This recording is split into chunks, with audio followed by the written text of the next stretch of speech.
হাই friends, মই আজি মাছেদি কণ বিলাহী বনাম। তাৰে কাৰণে বিলাহীটো কাটি কেনে গুটিবিলাক পেলাই লৈছোঁ আৰু গুটিবিলাক থাকিলে গেছ হয় আৰু সেইকাৰণে গুটিবিলাক পেলাই লওঁ।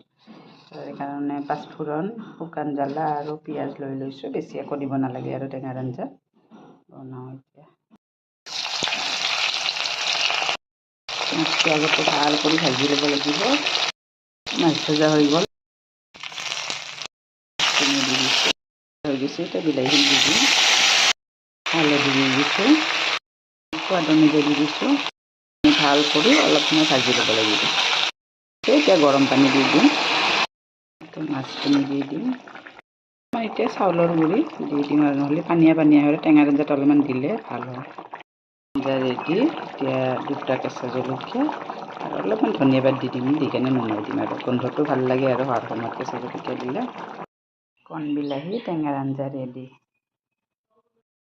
ভাল লাগিলে চেনেলটো ছাবস্ক্ৰাইব আৰু লাইক কৰি দিব।